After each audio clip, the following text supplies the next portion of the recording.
Hi, everyone. Let's see. Is that good? Okay. So let's start. My name is Coral Coto, and I am the founder of Cibergente. We work with companies from strategy to execution, and we design products utilizing human-centered design to increase reach, increase engagement, and increase growth. Today we're going to focus on, so this is a masterclass, and I have the opportunity to talk to you about how we can leverage product design across our businesses to be successful. Can you guys see there? You're good? Okay. So before I start, I wanted to get a sense of the room. Who is a founder? Which ones? Founders here? Okay. Investors. Okay. And for everybody else, do you work with, is your business or your employment, do you work directly with consumers, or is it a business to business? Let's raise our hand for business to business. Consumer products. Okay, we have some variety here. So today I want you to get out of this place with two things. One, know at least 5 strategies that you can implement to utilize product design across your organization to make business decisions. And the second one is to learn a little bit about the Hispanic market and how, leveraging human-centered design, you're able to target that population effectively. That sounds good? Yep. Okay. So what is our goal with our business? Well, we want to lower costs, we want lots of revenue and a great profit. But how do we do that? There's a couple of components. First one is reach. We want to get to the people that we say that we were going to get to. It's important that we understand where that public is and how much it's going to cost us to get to them. We want adoption, so we want people to come in and start using our app. Let's say that this is that we have a consumer app that we want to download, or is it a service that you want someone to start using? And you want them to engage, continue to use and interact and do the actions that you built that technology for. And you want them to be satisfied with that. You want them to come back and keep buying, tell their friends, and you want to create lifetime value. You want to know that they're going to come back, and you want to know that if you wanted to have X return from that spending on getting that user, you're going to get that. But how we do that? Well, human-centric design. When we think about human-centered design, sometimes some of us think about, this is building a UI, this is graphic design. Design is just going ahead and building that product and designing what it's going to look like. But that is just part of it. Human-centered design has an overarching on every decision since we start from the beginning, identifying who are these people that we're going to market to. What's my cost going to be for that? What they look like, where I'm going to find them, all the way to your go-to-market strategy. So implementing these steps throughout that process is very important for us to achieve that goal of being successful and have that growth. So human-centered design is a strategy. And you implemented today we're going to talk about 5 steps, and within those there's many more. But once you get used to it, you're able to create knowledge about your user continuously. So you are integrating that into your business decision consistently. But the first thing to understand is that when we're talking about people, and companies are people, if you're in business to business, there's someone that is the person that makes the decision that you're buying from, that's going to buy from you. Or your consumers when you're designing these apps or designing any product, they're very different. So today I said I was going to talk about Hispanics as an example. That's a very broad term. That's a lot of people. That's right in this room, there's many of us that will be in that category, and we're very different. So understanding that consumers and us as founders, as investors, as people that build products, we need to be very, very careful in knowing who these people are, really, because everything else are just assumptions that will get us really far away from that goal that we want to achieve. And how we do that? With empathy. And there's no other way around it. There's a typical personality, particularly for people that that are founders, that are entrepreneurship, that build businesses, and we are go, go, go, and we think we understand the problem really well and understand what the issue is, and we're ready to go. But taking that step back and knowing that we're very different than most of the people that we're gonna market to, and having that empathy of really getting to know them. So let's meet Angel. Angel is a psychiatrist. He has this idea. He's been in the business for a really long time. He has this idea to build a mental health app using AI, targeting Hispanics in the US. He knows that there's a problem with access, that not many people have access, that people are looking for help and they can't find it in their language. And he thinks that building an app that also targets youth, because they're tech savvy, they're gonna use it. So he's ready to invest in building that technology. He comes to us. And this is the first step that everybody needs to take before any line of code, and specifically when you're building your business model. You need to understand your market research, consumer discovery, and figure out who these people are. You need to go talk to them. You need to make sure that you have all the data that you need to understand that population and make those decisions. As we were working with Angel, we started with, let's look at the Hispanic market in the US.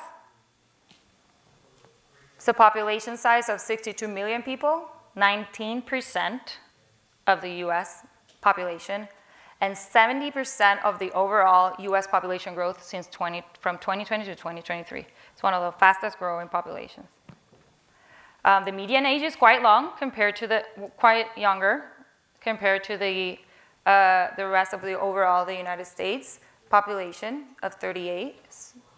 And 64% are employed, with 74% of them, they have employments full-time or part-time.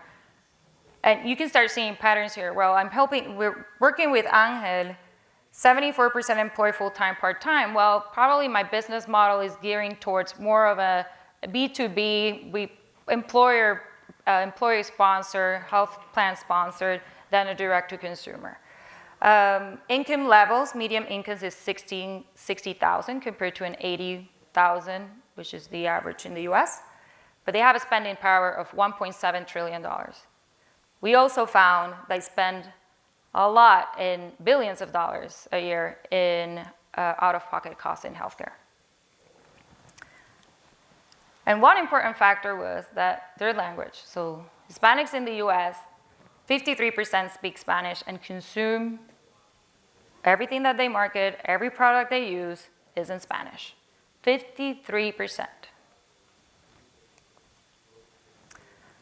Also, we found, well, we know from experience that digital health apps, cost of acquisition for a consumer, are quite high, direct to consumer. And for Hispanics, it could be a lot higher if we don't target this population adequately. So looking into that, having a strategy for that is important. There's language variance. How we speak in Puerto Rico, we actually use the English keyboard. We don't use the Spanish keyboard mostly. So those kinds of things will really impact how we design that product and how we target it. We also learned a list of other things, and I'm gonna focus first on stigma. We found that there's a lot of stigma to utilize the healthcare services, right? So they only go to the doctor for mental health treatment when the severity is very high. But what happens with that population that does have problems? You have high levels of stress, high levels of anxiety, and you're not going to the doctor and getting services to get better. Well, severity will get, you will get there. You'll get to the doctor, and Angel hopes to be there to offer that service. But there is a whole gap in the market and a whole opportunity to target that population and provide them services when they need them. But potentially we might not call them mental health. Maybe it is wellness, maybe it is other things. So what did we do? We started looking at how people searched the internet and what types of things they looked for when they were feeling bad or needing support. And we found that they prefer traditional in-person support. There is a huge gap in content online, and there is a huge gap specifically targeting culturally relevant healthcare for this population. We also found that youth, they don't trust technology, and also they have more accessible in-person mental health support than millennials and Gen Xers who are busy working and cannot go to the doctor during work hours. So they prefer to have flexibility at other time points. All of that informed the product design and informed our business decisions. We also knew how we were going to market, what type of content we could build to acquire this and to acquire consumers and optimize for them. The second step is to map your user ecosystem. So we've been talking about that end user that's going to use this digital app from Angel.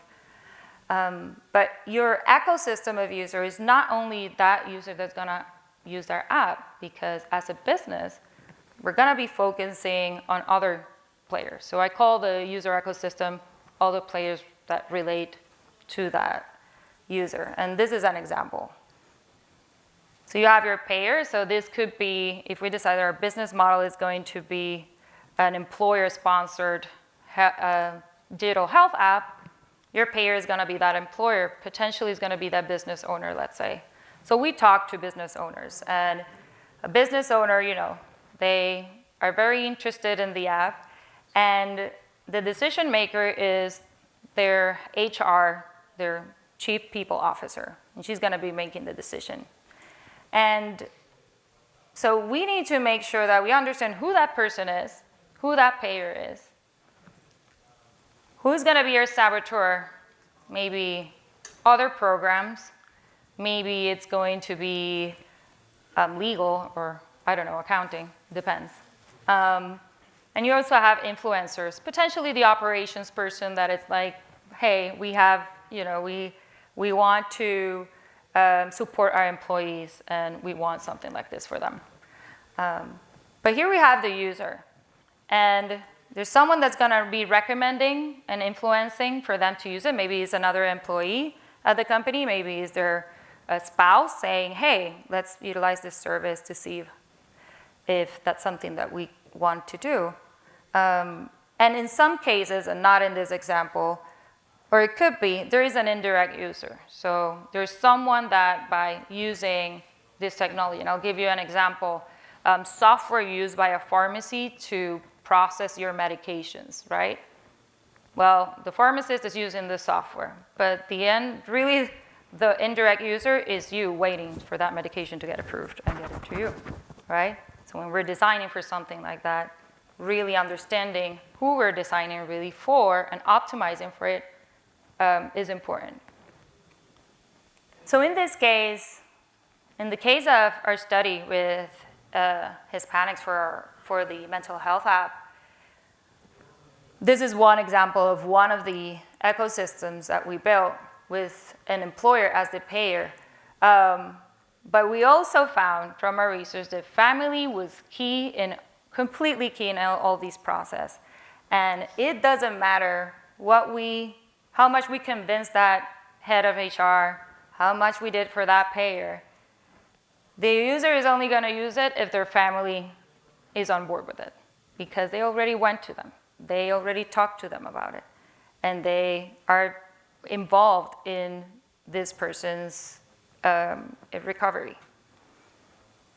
This is very different than what we've seen with other apps in our research on those and competitive market research. And the influence on how then we're gonna market and really continue to shape that business strategy continues to change as we learn more from our users. And sure, the salespeople still start selling and they close this month 5 companies. Great, we're doing awesome. But what's the lifetime value gonna be if none of your users are using it because really their needs are not being met? So the third step is know your users well. So now we have our map and we need to have personas for each of them. And this is not a task that you give to the design team or someone in your team, product manager, and let them present it one time. This needs to be top down. If we don't require that this happens and that we see it in every all hands and in every quarterly meeting, that we see who we are building for and who are our clients, who is our users, then this has absolutely no impact on your bottom line. Invest in user research, and this is consistent. We see that consistently companies are unable to do that because you're starting your business, you're building towards something else. Hiring a team to do that is quite hard. You see more of that in bigger companies than smaller ones. Well, look for a fractional team or train someone in your team that's able to provide that. It's good to have a mix of data analytics, someone that understands, able to visualize data so that it is easier for broader company meetings for people to use, right? So there's some strategies that can be implemented there. And I would require them in every meeting. So this is Tatiana. And no relation to Tatiana in the room, to Tamara in the room, to Tatiana in the room. She is 36. She lives in Florida. She's single. This is important. 38% of Hispanics in the US are single, and 50% of those that were born in the US.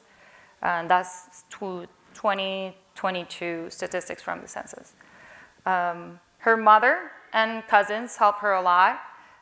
She would seek help, but she needs to take time off and during the day, so she's unable to get that, and she uses technology. So this is her. This is the type of thing that we want to continuously see. People in your company need to be extremely comfortable knowing who Tatiana is, but not that Tatiana of a year ago, because today we know more about Tatiana. We know Tatiana started using our technology, and she's letting us know what things she likes, what she engages with, yes or no, and the company knows. As we design, there's other factors that I think that were very interesting to bring up. And that really, I wanted to bring some examples because when we were talking about, now we're moving into, we're designing the technology. And from our user research, we found that so this was Hispanics in Puerto Rico, Florida, Massachusetts. So unlikely to subscribe, so we said subscription model. They're unlikely to subscribe before using the service for the first time. They were more likely to engage with a product if there were some free benefits first. They would share information about themselves, but first they needed to trust the app. So if you design and someone goes, they saw a great advertisement, someone recommended the product, they get to their product, and the first thing is a payout wall for a subscription, you're potentially decreasing your trust in this population. They're not gonna come back. But attracting them, utilizing some of those strategies is something that you could do. How would the design team or development team or that product manager, whoever is designing this, know this? They know it because they consistently have data being shown to them about this. And they're not the only ones in the room. they're also understanding the perspectives from other sides of the business. So that brings us to the fourth step. Align business objectives and user needs for mutually beneficial outcomes.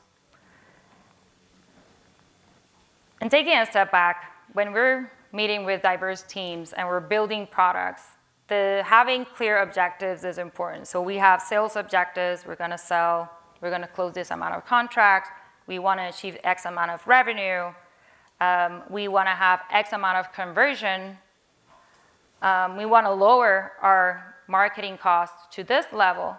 But if that meeting where that is being discussed and that persona of that client that we're looking for is discussed separately than with the people that are designing the product, then that information, you cannot expect that that product is gonna really tie to the user, but also to the needs of the company to achieve those goals.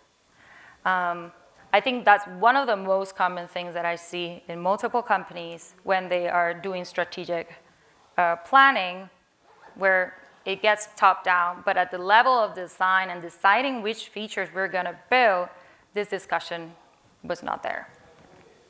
So clear objectives that people can see what they are and they are shared, and the key results across the organization is one of those things that gets you there. And that combined with your user data is able to have really rich conversations about, well, maybe this feature is something that the user needs. How does that work for our client? Is that a point of engagement or not? And then those are the types of conversations that we want to be having. And the fifth step is to incorporate the user feedback and the user insights in metrics and the decision process. There's a couple of ways to do this. Every organization is structured a different way. Quarterly meetings are a great way to do it, to see what we thought was going to happen. This is what we did. Quickly, we see new information about our users. We're able to pivot, be more agile to do that. Design sprints are a great way to do this too. You get information from that month. You get the research in a room, representatives of each of the teams that is cross-functional, and do a 3 to 5 week design sprint, and then do a strategy to prioritize what is the strategy that you're going to implement next. This supports then going back to that first step, where is that market research, if those assumptions that we had proven or not, what does that new strategy look like? And continue to inform the steps that you take to achieve that goal of your successful business. So those are the 5 steps. Define the problem, map your user ecosystem or user ecosystems, it changes. Know your users well, align the business objectives of the company with the user needs, see where they fit and where they don't fit, incorporate user insights in your decision process. So one thing that I want you to take is that the Hispanic population has unique characteristics that go beyond language. When we design, you tell me we're targeting the Hispanic population and we put our content in Spanish. That is not gonna cut it. And the second thing is human-centered design benefits your business. It's not about designing the product by itself. It is a strategy from beginning to end that continuously needs to work towards you. It increases your market relevance, it makes you competitive, it helps you innovate, be creative, it helps you to pivot quickly, it is cost effective, and it also creates a space where employees grow and you have sustainable growth of the company itself. So people are developing towards the goal that you want to achieve, and seeing the impact directly on how that impacts your product and the users. And I leave you with this. Create a culture of empathy with people you serve, and they will value you for it. Thank you.